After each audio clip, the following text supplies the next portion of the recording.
Hi, this is Brennan Davis from Bedrock Games and the Bedrock blog, and I'm doing a late night discussion. I'm going to be talking about Finger of Doom a little bit. I just saw the the new Shaw Brothers box set from Shout Factory Volume 6. I saw the version of that that's included in that set.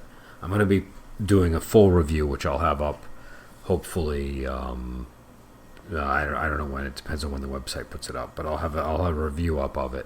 But I just wanted to give some initial thoughts on Volume 6. I think it's a very interesting box set. I have two of the other box sets, and this is the one I think I'm most excited about because of the movies that it has and the style of movies that it includes. And Finger of Doom is one that I've never actually been able to see in its full glory. I've always seen it on VCD. I had to get the VCD version ages ago, and and it was, serviceable. But when you're watching them on VCD, number one, you have to change the disc in the middle, so there's like that. It's almost a little bit. I think like the old laser discs you used to have to flip or something. It's a little bit like that. So you have a different disc that you have to put in, and also the quality is really not that great, and it's usually small on the screen, so it's just sometimes it can actually enhance certain things of being smaller, clouds, some bad filmmaking or whatever. But on in this case, it's a very atmospheric movie with some pretty impressive visuals, and so and you could tell watching on the VCD that was there, but you just didn't understand exactly what it looked like all the time or how it was intended to look. So it was good to be able to watch it for that reason. Also, this is I just think this is a great movie. I really like there's like a horror movie vibe.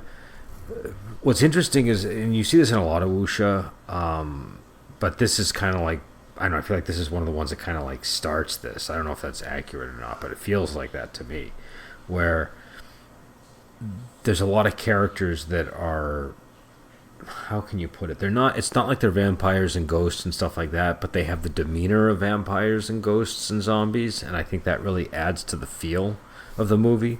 So you'll have guys that have like their skin is all pasty white, and they have like dark circles in their eyes, and they are kind of spellbound by the woman in the movie, but they're not actual zombies or anything. And she kind of behaves a little bit like a vampire, somewhere between a vampire and a ghost.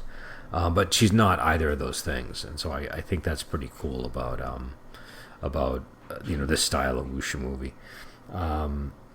And also I like that it's really about two women that are contending with each other. One of them has been sent to find the other one because they're both from the same sect, and the other one is abusing. I think it's called like the Tai Yin finger, which they translate as Finger of Doom in the movie. And so she's been misusing the sex Tai Yin finger, and this other one played by Ivy Ling Po has to go out and stop her. And the Ivy Ling Po character doesn't really have a name. She has a name, but we don't know what it is, and it's kind of a central feature of the character. And it's actually resolved at the end of the movie in an interesting, almost. This is going to sound kind of like not at all connected to the movie I'm describing, and in a way it's not, but it's almost got like a rom-com vibe. The final line in the movie where they deal with her name. I like it. I think it gives the movie like it gives it a little bit of heart, and it kind of gives you an indication of where things might go after the movie is over. So I'm a fan of the line, but it definitely has kind of got like an interesting vibe for the kind of movie it is. And yeah, so but it's about these two women. And there are men in the film. There's these two swordsmen, really three, but we'll just say two for now, which eventually becomes one. But you could describe the movie as them being the protagonist, but I don't really think that is the case. I think that the Ivy Ling Po character is the protagonist, and the villain is what's her name, Gong Soon Mao Nyang, I think her name is in the movie. She's and it's played. I probably will mispronounce this, but it's Park Ji Hyun. I think she's a South Korean actress. I'm not 100% sure. I'm pretty sure she is, and I think she appeared. I don't want to get it wrong, but I know she appeared in a movie that I just saw recently. But I don't want to say it without that being 100% correct because it's a late night movie review. But you could describe the men as the protagonists, but I don't think they are. I think they're more like side characters, and it's really about Ivy Ling Poe's quest to deal with this lady.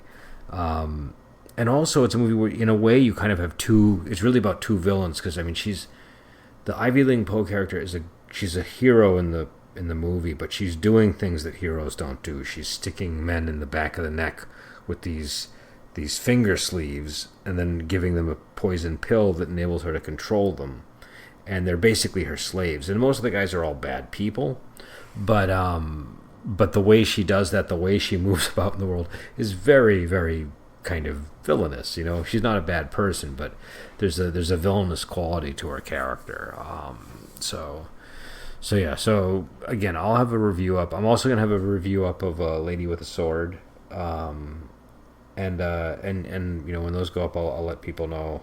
And yeah, and so I'm drifting off, so I should probably end it here. But I highly recommend the Shaw Brothers Volume 6 set, and I definitely recommend the interview on it. This one came with an interview. I'll have to look up what the guy's name is in the interview. But he does a really good job of exploring things in the movie that I've always kind of wondered about. Again, I like this movie, but it's not one that I have like a lot of trivia on. And so I really enjoyed watching the interview because it was very informative. It was very interesting. I'm about to listen to the director's commentary, so I'm curious I'm sorry, not the director's comment. There's audio commentary on it. I forget who did the audio commentary. Definitely not the director. But yeah, so I've been pretty pleased with the extras so far on this one. And again, I really have to recommend the Volume 6 Blu-ray. And so yeah, so I will let you go, and until next time, I will talk to you later.